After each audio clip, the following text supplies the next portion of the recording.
As I stared at the footage on my screen, my hand began to shake uncontrollably. The grainy, hazy images from the security cameras didn't sugarcoat anything. In the dim corner of that nightclub was my wife, and she wasn't alone.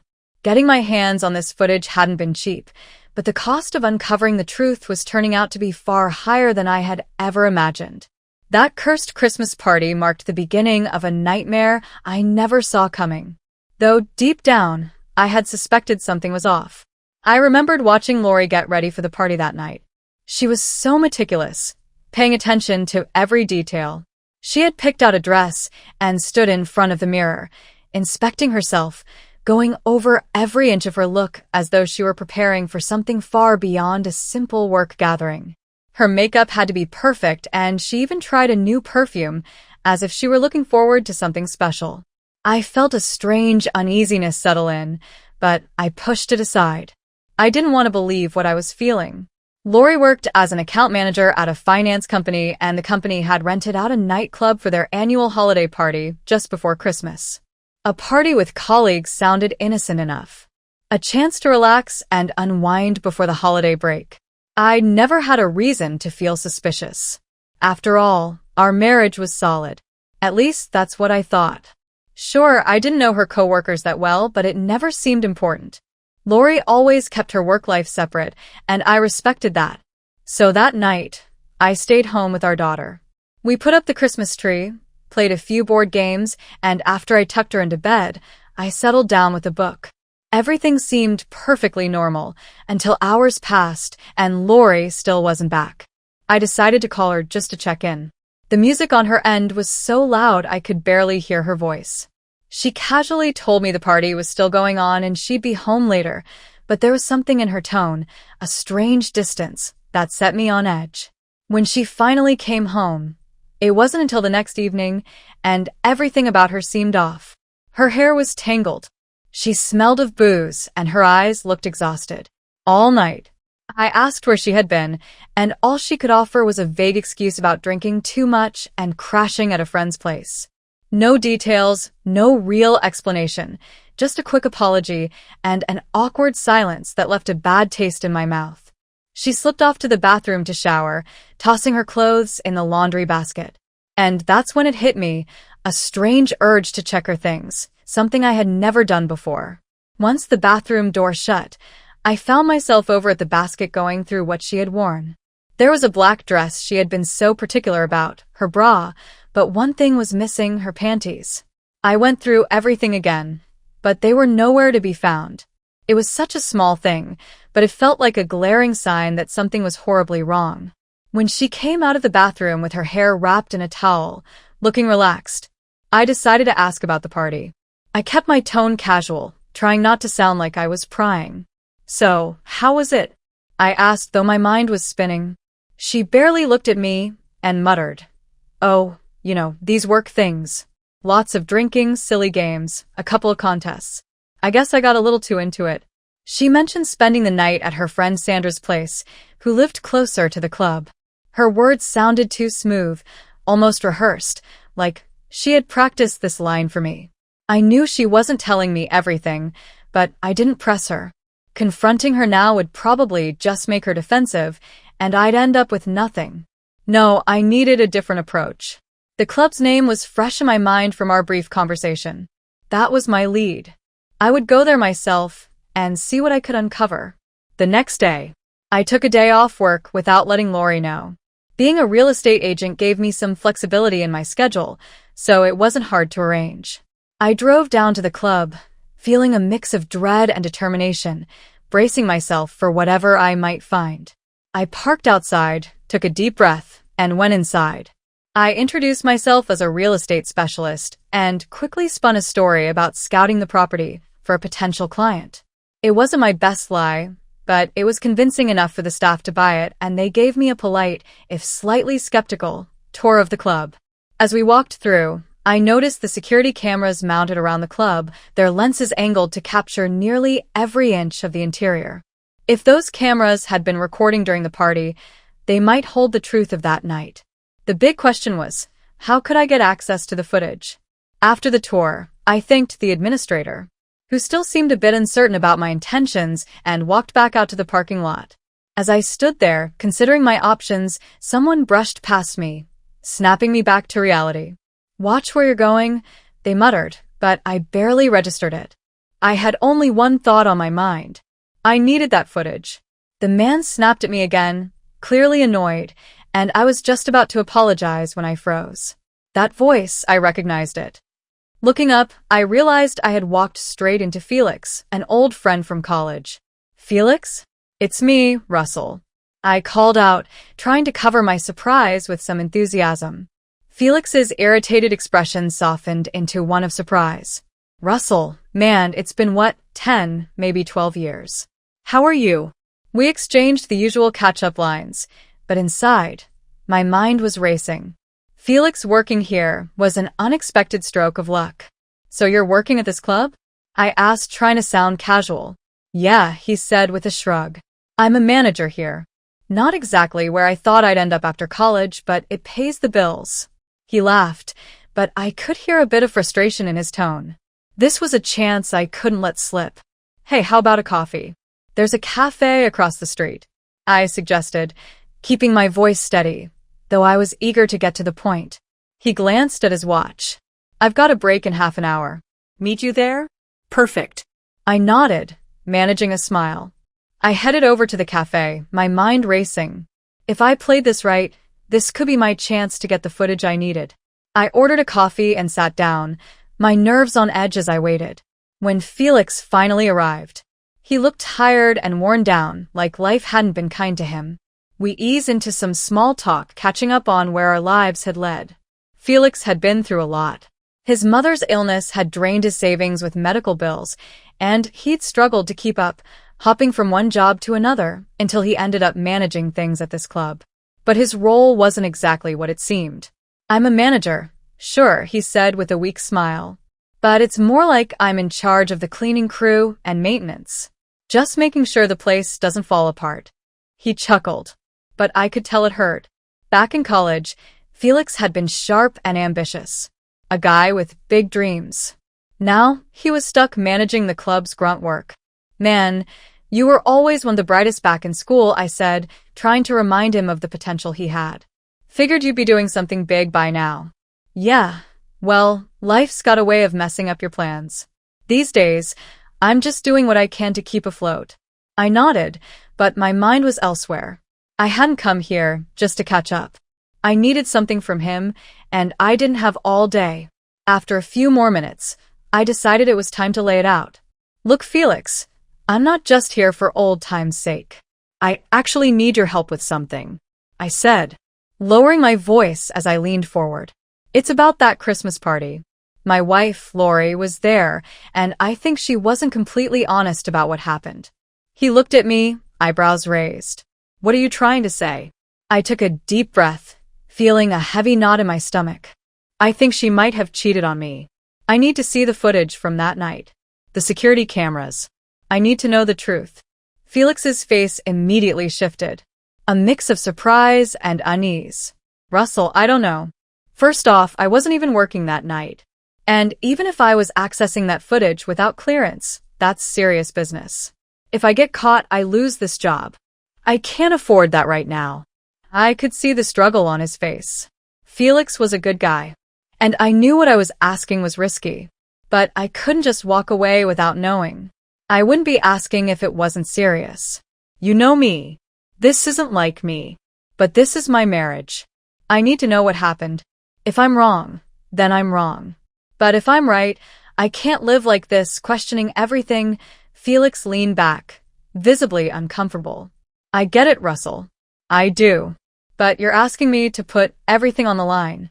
This job may not be glamorous, but it's all I've got right now. They're strict about security here, and if I get caught, I'll be out on the street."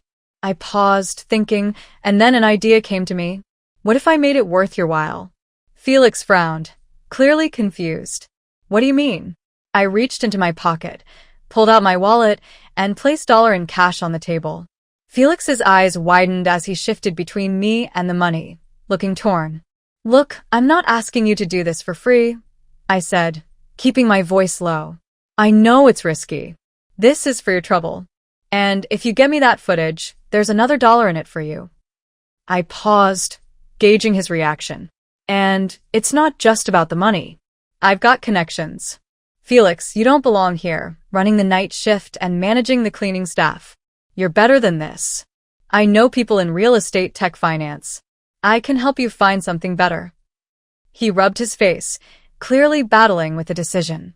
I could tell the cash was tempting, and the thought of a better job might have felt like a way out of the rut he was stuck in. But the fear in his eyes was unmistakable. He didn't want to risk it, didn't want to lose the one steady thing he had. Russell, man, I don't know. I really don't. Felix muttered, rubbing his face in frustration. Deep sigh. If I get caught, I can't afford to lose this job. My mom's counting on me. I get it, Felix. I really do, I replied, keeping my voice steady. But I promise you won't get caught. I'll make sure of it. And once this is over, I'll help you get out of this dead-end job. This could be a new beginning for you. Felix sat there in silence, staring down at the cash, his expression torn between the fear of risking his job and the hope of a way out. After a long pause, he finally nodded, though he didn't look completely convinced. All right, I'll do it, he said. But Russell, if anything goes south, I'm out. You got that? Of course, I said. Nothing will go wrong. And when it's done, I'll make sure you have something better lined up. You have my word. We finished our coffee, and Felix told me he'd need a few days to figure out how to get the footage without raising suspicion. We exchanged numbers, and I promised him the rest of the money once he had the recordings in hand. As we parted ways outside the cafe, I watched him head back toward the club, feeling a mix of guilt and hope. I knew I was asking a lot, but I was desperate for answers. Now all I could do was wait, but waiting didn't sit right with me. So I decided to start helping Felix with his job search immediately. It had been too long since we'd last spoken, and I felt a pang of guilt knowing he'd been struggling all this time. It wasn't just about the footage anymore, it was about helping a good guy find a way out. I made a few calls to contacts in various industries, reaching out to people I trusted. Thankfully, a couple of them came back with solid leads, and I knew I could help Felix get a fresh start. A few days passed, and life went on as usual. Lori acted like everything was normal, calm, cheerful, showing no signs of suspecting anything. I followed her lead, locking my suspicions away, but the uneasiness gnawed at me constantly. Then, one afternoon, I got a message from Felix. He wanted to meet. He had something for me. We met at a different cafe, a bit further out to avoid any familiar faces. When I arrived, Felix was already seated, looking both anxious and a little excited. As I sat down, he leaned in, lowering his voice. Here, he said, sliding a small flash drive across the table. Everything's on there. I downloaded the recordings from the entire night of the party. I picked up the drive, feeling a strange mix of relief and dread. Did you see anything? I asked, my heart thumping. Felix looked down, fidgeting.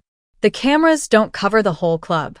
There are a few blind spots where people could slip away if they wanted to, but I got everything the cameras captured. He looked around nervously.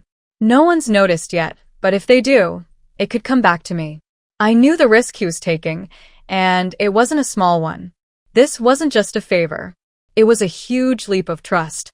I pulled out the rest of the cash, but Felix hesitated, not reaching for it. Russell, I don't know if I should. I didn't do this for the money. Take it, Felix, I insisted, pushing the cash toward him. You earned it. And listen, you don't have to be afraid of getting caught. Quit the place. I've already lined up some meetings for you. There are people ready to talk about better opportunities. His eyes lit up, the worry in them easing just a bit. I nodded. You've got options now. You don't need to stay in that rut. Felix finally took the money, slipping it into his jacket. Thanks, Russell. I don't know what to say. Just take care of yourself, all right? I said, patting his shoulder. You've got a future to think about. Don't let that place drag you down. We parted ways, promising to stay in touch. I slipped the flash drive into my pocket, like a stone. Yet, despite the temptation to dive into it right away, I held back. I knew I needed a moment to brace myself for whatever I was about to find. The next day, I waited until Lori left to run errands. As soon as she was out the door, I sat down at the kitchen table, laptop open, flash drive in hand. I inserted it into the USB port. For a moment, I just stared at the screen, feeling my heart race. Then finally, I took a deep breath and hit play. The footage showed the party in full swing. Music blaring, lights flashing, and people all around laughing, drinking, and dancing. I saw Lori, looking stunning in that dress, chatting with her coworkers, laughing, and seeming to have a great time. For a while, it all looked perfectly innocent. But what began as a night of light-hearted dancing and drinking quickly morphed into something. I could hardly believe what I was seeing. Lori's colleagues, these so-called professionals, seemed to be acting out a chaotic scene straight out of The Wolf of Wall Street. There wasn't anything outright illegal, but the atmosphere had nosedived from festive to something disturbingly wild. The alcohol had peeled away their professional masks, and before long, the corporate holiday party turned into something far darker. As the contest became more suggestive, the room filled with laughter and shouts, and the games they played grew increasingly unhinged. The camera captured snippets of people taking body shots, adding each other onto behavior that would have been scandalous anywhere, let alone at a work function. And then I saw Lori. She wasn't just dancing or mingling anymore. She was completely uninhibited. Swaying recklessly with a drink in hand, she wrapped her arms around people, men and women alike, as if there were no boundaries. My pulse quickened as I leaned in, watching her cling to some guy I'd never seen before, pulling him close. They drifted through the crowd, heading toward the back of the club, right to an area where the cameras couldn't see clearly. But before they slipped out of view, I saw enough. Pressing her lips against his, in a way that left no doubt it wasn't a casual peck. She kissed him deeply. Without hesitation, her body pressed against his hands grabbing at her without shame. I could hardly breathe. This wasn't harmless party flotation. This was something vile, a complete betrayal. Just when I thought it couldn't get worse, another man joined them. I watched as Lori laughed, wrapping her arms around him too. Their bodies tangled in some alcohol-fueled display that made my skin crawl. The three of them became a mess of limbs and drunken recklessness, moving toward the club's shadowy corners where the cameras didn't reach. I stared at the empty frame on my screen, knowing all too well what was happening just beyond view. Minutes later they reappeared, stumbling back into view. She fidgeted with her clothes, attempting to smooth them out as though that would somehow erase what she had just done. The two men with her were grinning, adjusting their own clothes. One of them had a pair of red lace panties sticking out of his pocket. Her panties. That was the final, undeniable proof of what had happened. The next morning I called a lawyer who specialized in high-conflict divorces. I told him everything. What I'd seen on the footage. Every detail of Lori's betrayal and my concern about protecting Felix from any fallout. He listened carefully, nodding as I spoke, and assured me we could use the video without exposing Felix. Once the paperwork was in order, we would move forward with the divorce and Lori wouldn't have any ground to stand on. About a week later, I got an unexpected call from Felix. "Hey, Russell." He greeted, and I could hear excitement in his voice. "Just wanted to thank you, man. That recommendation you gave me, it worked. I got a new job, better pay, better hours. I couldn't have done it without you. Felix, that's amazing. I'm really happy for you. You deserve this." I said, truly glad for him. I couldn't have done it without you, man. At least some good had come out of this mess. But just as the pieces of my own plan started falling into place, life threw me another curveball. One afternoon, while Lori was out, I noticed her purse lying on the counter. I don't know what compelled me to look inside, but curiosity pulled me closer. Peeking in, I found a folded piece of paper. Against my better judgment, I took it out. It was a doctor's report. Test results. Lori had tested positive for an STD. While not life-threatening, the implications hit hard. Not only had she been unfaithful, but she'd been reckless enough to keep this from me. I snapped a photo of the report, placed it carefully back, and stood there as a mix of anger and determination surged through me. I couldn't just let this go quietly. This wasn't going to be a clean, simple divorce anymore. I needed to act. After Lori went to bed, I made my move. I took her phone and started searching through her messages. It didn't take long to find what I was looking for: photos from that night, images of her with the men I'd seen on the footage, pictures she'd been careless enough to keep. I took note of their names and dug a bit deeper, quickly finding out where they lived. At first, all I wanted to do was drive over and confront them, but then a better idea took shape in my mind. Rather than going after them directly, I decided to take another approach, one that would hurt even more. I tracked down the wives of the men Lori had been with and carefully reached out, arranging to meet each of them in person. When we met, I told them everything: the truth about the party, the infidelity, and the potential risks their husbands had exposed them to. I showed them the pictures to back up my story. Their reactions were exactly what I expected: shock, rage, and disbelief. They were devastated. I suggested they contact my lawyer if they wanted to prepare for the fallout. With that in motion, it was finally time to confront Lori. One evening, I waited for her to come home from work, sitting at the kitchen table with the divorce papers neatly laid out in front of me. When she walked in, I handed them to her in silence, immediately sensing something was wrong. "I know everything, Lori," I replied. "The nightclub, the men, I know what you did." Her hands shook as she flipped through the papers. What are you talking about?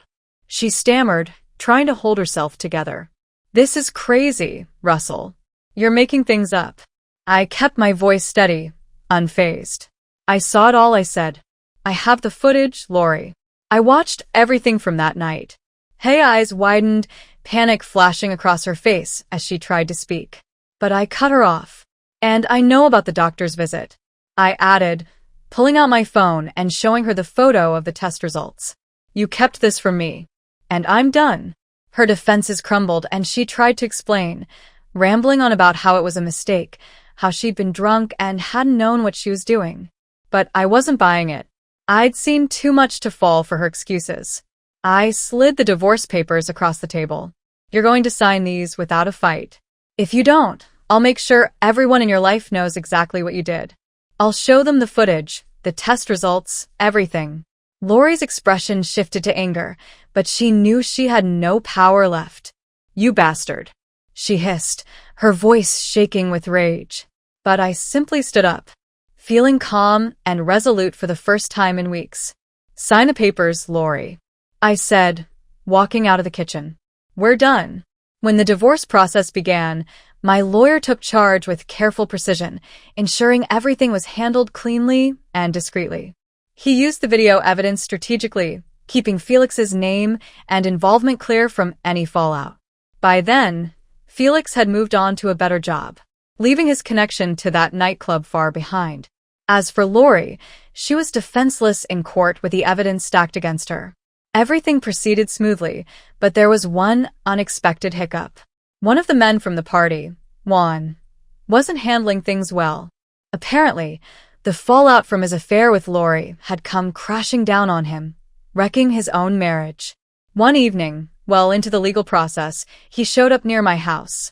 At first I didn't see him, but he was waiting, simmering with anger. When he finally confronted me, he accused me of ruining his life. I looked him in the eye and shook my head. "Juan, you did this to yourself," I said, turning to leave. But then he lunged at me, throwing a punch. Maybe he thought he'd take me by surprise, but he didn't know I'd been training in boxing for years. I had him on the ground, out cold. It wasn't even a fight, just a desperate, pointless swing from someone unwilling to face his own choices. I didn't feel any satisfaction, only a deep, quiet pity. And that was it. The divorce went through, and I got full custody of my daughter. We divided our assets, and Lori faced the consequences of her choices. Finally, I was free. A few weeks later, Felix invited me to his birthday gathering. It was a small celebration, just a few good people. To my surprise, I met someone there. She was kind and had a spark that I hadn't felt in a long time. We connected instantly. Standing there, talking and laughing with her, I felt something I hadn't in months. A sense that life could be bright again. Maybe, just maybe, things were finally going to be okay.